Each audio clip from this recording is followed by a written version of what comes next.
Hello girls, aujourd'hui on va parler de journaling. Oui, parce que c'est très important. Nous sommes en ce moment dans les 21 jours où les 21 premiers jours du mois de décembre où je vous accompagne pour sortir et vous détacher du mode de survie. Et un point très important, oh combien important, et même l'un des principaux, c'est le journaling. Je vous ai parlé dans la dernière vidéo, si vous l'avez regardé, tant mieux. Si vous l'avez pas regardé, allez-y, regardez-la parce que c'était les deux bases vraiment de mindset qu'il faut avoir lorsque on veut se détacher du mode de survie. La première, c'était simplement d'accepter le silence. Donc le silence, c'est le ralentissement, faire moins de mouvements, c'est accepter que nos mouvements ne remplacent pas finalement la propre voix de notre âme qui veut nous dire les choses plus importantes qu'on a à faire. La deuxième chose, c'était d'être un peu plus humble. Ça veut dire que ne pas se jouer les héros dans la vie des autres et ne pas faire à la place des autres.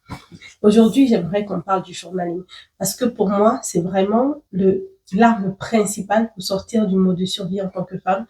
Et pour rappel, je m'appelle Claire. Sur cette chaîne, on parle de mindset féminin. Je parle et je vous accompagne, je vous donne des astuces pour comment avoir la vie la plus douce et la plus légère possible en vos propres termes.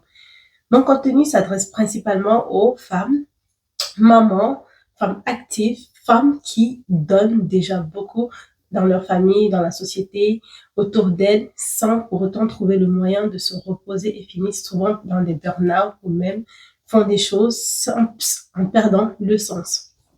Donc, je vais me remettre rapidement sur notre sujet du journaling d'aujourd'hui. Donc, il est important de faire du journaling. Je ne connais pas encore. Peut-être que c'est ton cas, mais je connais très peu de femmes actives qui ont déjà une vie bien remplie, qui ne font pas de journaling. Journaling, c'est simplement, si je reprends, c'est simplement prendre un journal, comme ça. Vous prenez un journal quelconque vierge et vous écrivez à l'intérieur. On connaît ça parce que quand on était plus jeune, on avait ce qu'on appelait les journaux intimes, où on racontait un peu notre vie, ce qu'on ressentait, nos crushs, nos problèmes avec nos copines et autres. Mais aujourd'hui, c'est différent. C'est différent parce que on a de l'expérience, on a grandi, on apprend plus sur la vie, on sait exactement ce qu'on veut, ce sur quoi on veut travailler. Et je sais que beaucoup de femmes n'ont pas encore l'esprit, n'ont pas encore le journaling stratégique. Et c'est pour ça que je fais cette vidéo, parce que lorsqu'on veut sortir du monde de survie, il y a une façon, il y a une trame pour faire son journaling pour que ça t'aide énormément. Ça m'a aidé. Il y a 3 ans, je me suis retrouvée maman célibataire. J'ai tout recommencé à zéro. Et la première année a été une année soft parce que j'avais vraiment dans mon mindset que tout allait aller pour le mieux. Et après la première année, mon système nerveux a un peu collapse. Ça veut dire c'est un peu tombé. C'était un peu le chaos dans mon système nerveux. J'ai fait un burn-out, j'étais malade, souvent malade. Et parce que je faisais beaucoup. Et je m'étais rendu compte que en fait, lorsque je me suis retrouvée seule avec le petit, je n'ai pas fait que fonctionner pour moi et le petit. J'ai continué de fonctionner pour tout le monde autour. J'ai continué de surfonctionner, de surperformer. Et donc, j'ai souvent été anxieuse par rapport à l'avenir qui ne me concernait même pas vraiment directement. Et le journaling a vraiment tout changé et m'a aidé d'ailleurs. C'est même une des raisons pour lesquelles je suis sur cette chaîne. Donc, je te dirai directement. Donc, dans cette vidéo, je vais te donner des prompts de journal. Ça veut dire que je te donne des axes de journaling pour te sortir du mode de survie. Le premier axe, je l'y mets notamment parce que voilà, j'ai un autre journal. Le premier axe, c'est lorsque tu es en mode survie. Ce qui arrive, c'est que lorsque tu es en mode survie, tu te retrouves en train de ressasser le passé, ressasser les mêmes jours et d'être dans une sorte de boucle où tu ne sors pas de la procrastination ou du regret. Et même quand tu n'es pas dans le regret, tu te trouves des excuses pour ne pas avoir ce que tu veux, de ne pas satisfaire tes désirs parce que, il faut réussir à joindre les deux bouts. Tu essaies de conserver ton petit salaire parce que tu peux pas le lâcher pour chercher plus, sinon tu perds le petit salaire. Donc, il y a cette sorte de questionnement qu'on a en permanence en tant que femme, maman, quand on se retrouve en mode de survie. Ce questionnement permanent de ok, j'arrête même de prendre soin de moi parce que ce n'est pas important. Ce qui est plus important là, c'est m'occuper de ma famille, de mon enfant, de tout ce qui est autour de moi. Et que même lorsque tu prends soin de toi, tu es quand même en mode survie de je fais vraiment le strict minimum ou je fais vraiment les choses à l'arrache rapidement. Je ne ressens pas les choses. Je ne suis pas présente dans mon corps. C'est ce qui se passe la plupart des temps d'ailleurs, c'est que tu n'es pas présente dans ton corps. Tu n'es pas là. Tu fais des choses de façon automatique, de façon mécanique, mais tu n'entres pas, tu n'es pas présente. Tu ne ressens pas le plaisir. Tu ne ressens, il n'y a plus de sens, le sens, vraiment, dans les deux sens du terme d'ailleurs. Désolée pour le jeu de mots. Mais oui, comme je disais, il n'y a plus de sens. Et là, je te donne donc la première question que tu peux commencer à écrire quand tu fais du journaling. J'essaierai de te mettre les questions que je vais soulever là en commentaire pour que ça puisse t'aider dans ton journaling chez toi. La première chose, c'est pendant que tu es là et que tu fais des choses, tu vis pour les autres, tu es dans une sorte de routine où tu essaies vraiment de porter ta vie ou de la vivre, je veux que tu te poses la question et que tu écrives, bien sûr, dans le journal. Désolée, hein, j'ai mes yeux qui me font, je bois du thé parce que je suis malade, j'ai un petit grippe là, donc j'essaie de faire passer ça.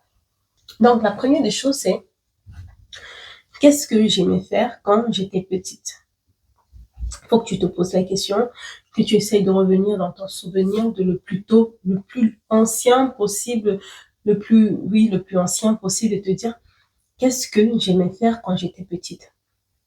Est-ce que j'aimais me coiffer? Est-ce que j'aimais rigoler? Est-ce que j'aimais les comédies? Est-ce que j'aimais danser? Est-ce que j'aimais faire de la cuisine, de la pâtisserie? Parce que généralement, ce qu'on aimait faire lorsqu'on était petit, dans ce moment où on n'était pas en mode survie, où vraiment on vivait notre vraie féminité, ou bien on vivait notre vrai nous, ces choses-là, lorsqu'on est en mode de survie, on les relégue au dernier plan. Le cerveau même les repousse tellement parce que comme le cerveau se dit qu'on est en danger, eh ben, il repousse toutes les choses qui pourraient nous rendre distraites par rapport à la venue de potentiels dangers. Et donc, la question c'est, qu'est-ce que tu aimais faire? Tu vas faire du journaling, ça va réveiller. Le but vraiment, c'est de réveiller en toi des désirs, de réveiller en toi cette petite fille, cette personne, ses désirs, ses envies qui sont cachées, que tu n'oses pas vocaliser, que tu n'oses pas dire parce que tu veux porter, maintenir ta vie, garder. Et ça ne veut pas dire que tu vis dans le chaos, hein, par exemple. Ça veut dire que tu es peut-être dans une routine où tout est calme, tu as traversé des moments difficiles. Maintenant, tout est calme, tu vis bien. Tu ne veux juste pas que les choses tournent mal. Et donc, tu es dans ce mode de suivi où je tiens les choses. Donc, la deuxième question, c'est qu'est-ce que je voulais faire quand j'étais plus jeune ou même avant que je ne me retrouve dans ce mode survie dont j'avais peur. Ça, la réponse à cette question m'a amené à faire cette chaîne YouTube parce que je me souviens, 15 ans avant, il y a 15 ans, je voulais faire une chaîne YouTube. Et j'ai toujours eu peur de faire une chaîne YouTube parce que j'avais peur du regard des autres, j'avais peur de ce qu'on dirait, de est-ce que je fais, est-ce que ce que je dis est bien ou pas, comment je me présente, est-ce que je suis assez décente ou pas décente. Et quand j'ai commencé à faire du journaling pour sortir du mode survie, il y a 2 ans, c'était une des choses qu'il fallait crush. Vraiment, c'était une des peurs qu'il fallait que j'affronte. Et j'ai créé ma chaîne YouTube et me voici. Donc, l'idée, c'est vraiment se dire, qu'est-ce que tu as toujours voulu faire, mais que tu n'as pas fait parce que tu avais une certaine peur. Peur du regard d'autrui, peur de ne pas avoir suffisamment de moyens, peur de perdre certains avantages, une certaine notoriété illusoire. Désolée du terme. Mais oui, la question c'est ça. Faut que tu rentres dans ton souvenir et que tu te demandes quelles sont ces choses que tu voulais faire dont tu avais peur. Et vraiment, là, je te dis, c'est du journaling. Donc, prends le temps d'écrire là-dessus autant de temps que possible. Tu reviens encore, tu réécris. Le but, c'est de sortir tout ça et de réveiller. Réveiller ta créativité, réveiller ta singularité. La troisième des questions, c'est si aujourd'hui, tu avais tout ce que tu désirais. Donc, si aujourd'hui, j'ai tout ce que je désire. Si aujourd'hui, tout ce que inconsciemment ou même consciemment, tout ce que je me refoule tout le temps de faire parce que, oh, il n'y a pas assez de moyens, parce que, eh ben, j'ai pas assez de temps, parce que, je suis pas assez riche, le mot qu'on dit souvent. Si tu avais tout ça, à quoi ton quotidien ressemblerait? Ça, c'est un exercice à la fois de journaling et de visualisation. Et le but ici, ce n'est pas de te censurer. Ne te censure surtout pas. Parce que le résultat de ce prompt, ce journal, cette question que tu vas faire en journal, c'est souvent que les gens pensent qu'il leur faut que ce qu'ils veulent pour avoir une vie complète, une vie comblée, et seront beaucoup trop loin. C'est peut-être quelques millions en plus. Et finalement, tu vas te rendre compte que ce que tu veux, c'est simplement ne pas courir dans tous les sens. C'est simplement avoir un petit moment pour prendre un thé tranquille, sans que personne ne vienne dire maman, est-ce que tu as vu mon crayon? Est-ce que maman, j'ai fait pipi? Tu vois?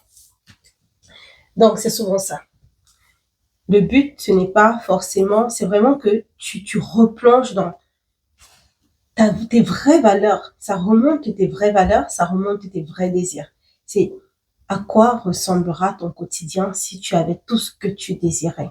Si tu as tout ce que tu désires, à quoi va ressembler ton quotidien? Est-ce que tu vas te lever plus tôt ou plus tard? Est-ce que, en fait, des fois on pense que non, je ne travaillerai même pas. Est-ce que tu es sûr que tu ne travaillerais pas? Est-ce que tu travaillerais quand même? Quelle activité sportive tu ferais? Qu'est-ce que tu ferais avec tes enfants? Qu'est-ce que tu ferais de ton temps? Qu'est-ce que tu ferais de ton temps? Comment tu remplirais ton quotidien? C'est quoi l'énergie que tu auras au quotidien? Est-ce que tu seras contente, anxieuse? À quoi tu penserais plus souvent? Et tu vas peut-être te rendre compte que ce que tu veux, tu peux l'avoir finalement juste en décidant d'être dans cet état-là. Juste en te décidant que le lendemain, par exemple, il y a un truc que je me disais souvent, c'est que lorsque j'allais avoir beaucoup d'argent, j'allais avoir le temps le matin de prendre mon café tranquillement 1 ou 2 heures et aller déposer les enfants tranquillement en marchant tout doucement comme ça, comme une trophy mom pour l'école.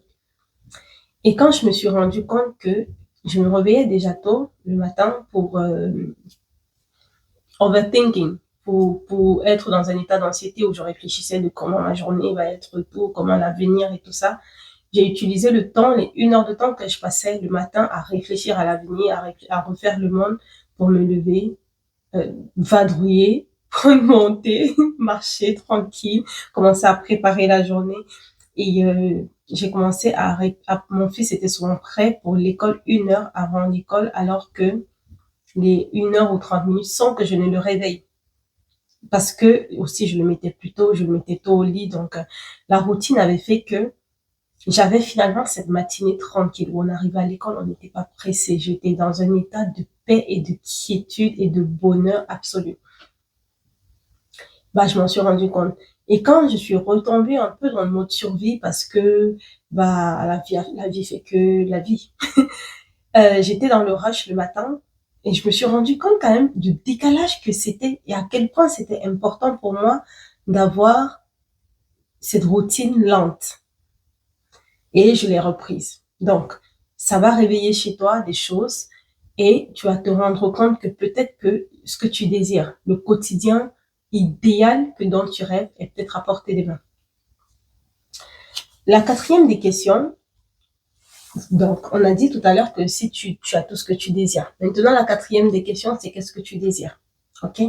Quels sont mes désirs? Cette question, il faut y répondre tout le temps. Autant que tu peux, si tu as 5 minutes, quand tu te sens anxieuse, quand tu te sens overwhelmed, donc comment dire ça en français, overwhelmed? Quand tu te sens débordé, émotionnellement, intellectuellement, débordé dans ton corps, dans ton état d'esprit, prends le temps, même 5 minutes, tu écris, tu prends un papier, peu importe l'endroit où tu te trouves, tu prends un papier, tu écris quels sont mes désirs. Et tu écris tes désirs. Tu décharges, vraiment, tu te décharges comme ça. C'est très important. Parce que ça envoie l'information aussi à ton cerveau de ce que tu veux. Ce qui te ferait plaisir. ce qui te ferait te sentir en sécurité.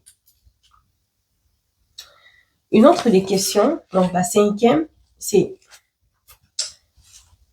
qu'est-ce qui, et surtout, quels sont les moments du quotidien, aussi loin que tu t'en souviennes. Mais vraiment, ces questions, tu fais du journaling. Ça veut dire que tu peux écrire aujourd'hui, 2 jours après, tu réécris la même question. Le but, c'est que tu te dises, bon, là, je te donne 5 questions. Et 5 questions, tu peux faire les 5 en 5 jours et tu refais un roulement. Donc, cette 5e question, c'est, au quotidien, quels sont les moments où je me sens le plus sereine, le plus en sécurité, le plus apaisée.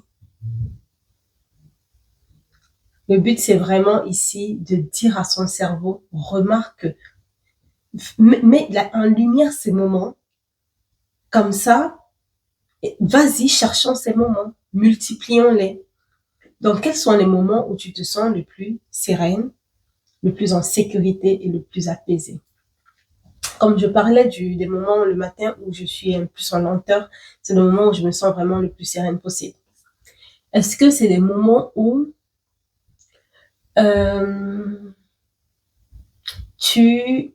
les mois où, par exemple, tu n'as pas à être à court d'argent, est-ce que tu te sens plus sereine, apaisée?